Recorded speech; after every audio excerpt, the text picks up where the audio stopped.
Good evening, everyone. In this class, we are going to discuss about sector model. Cities are not random; they have a blueprint. Over half the U.S. population lives in or near a city. From the outside, urban areas can seem like a chaotic sprawl, but beneath the surface, cities have an internal structure, a logic that explains why certain neighborhoods and industries are located where they are. Geographers use models to decode these blueprints. This deck explores one of the most influential, that is Hoyt Sector Model. Okay, in this class we are going to discuss about sector model.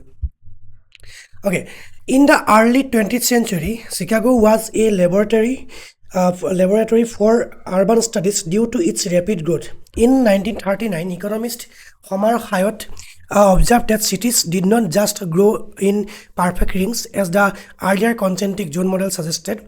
He argued that they expanded outward in distinct wedge-shaped actors, often following major transportation lines like railways and roads. Okay, this is a diagram as provided by Burgess in 1920s. This is a diagram as presented by Hoyt in 1939. Okay, Hoyt argued that instead of concentric sets of neighborhoods, cities are primarily laid out in pie or wedge-shaped zones and corridors, like this. This is Hoyt Sector Model. Okay, 5 classes: 1 central business district (CBD), then 2 wholesale and manufacturing industries, then 3 low residential, 4 middle class residential, and 5 high class residential. The model organizes a city into 5 key sectors radiating from a central point. Each sector has a specific function as is arranged based on transportation, access, and land value. Over the next few slides, we will take a guided tour of each one to understand its rule and logic. Okay, now transportation is the engine of growth.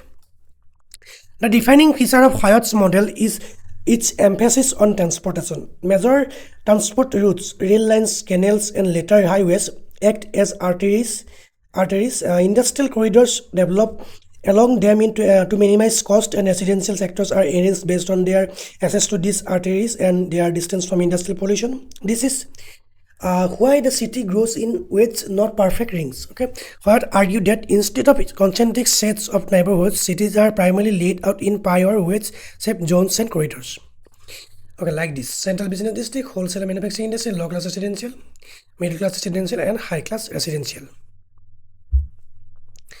Okay, the central business district. First of all, CBD.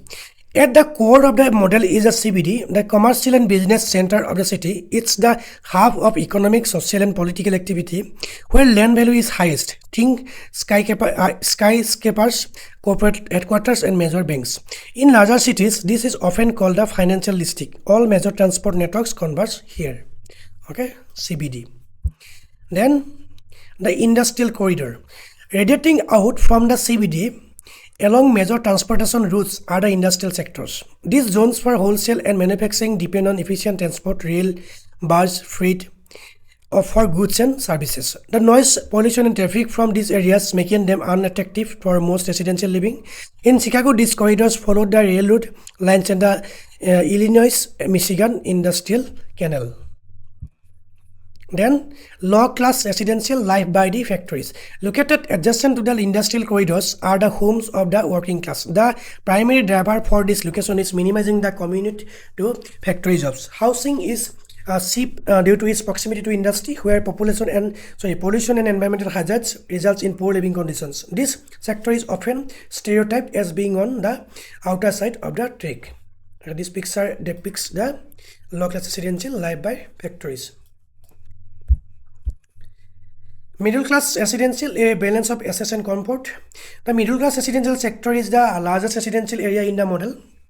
Located farther from the industrial pollution, it offers more desirable living conditions with better open spaces and parks. Crucially, it has good transportation lines connecting residents to their jobs in the CBD, making the commute easier for those who can afford it.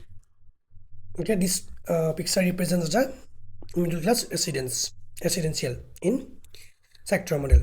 Then a high class residential, the most desirable wedge The high-class sector extends in a long wedge from the CBD to the city's edge. This is why the city's elite live in spacious homes on the most desirable land, often near lakes or hills and deliberately far from the factories. In many cities, this sector is located on the west side, upwind from industrial zones to avoid pollution. This creates a distinct physical separation between the wealthy and the poor. Okay, this is the picture. Represents the high class residential. Okay. Hoyt's model proposes that once a sector is established, it tends to grow outward in the same direction. Land use remains consistent because like attracts like. High-class areas stay high-class as they are the most sought-after attracting further affluent development. Industrial areas remain industrial due to establishment infrastructure like railways. This creates a stable, predictable, and segregated urban pattern. The model's limitation. Proposed in 1939, the sector model is a product of its time.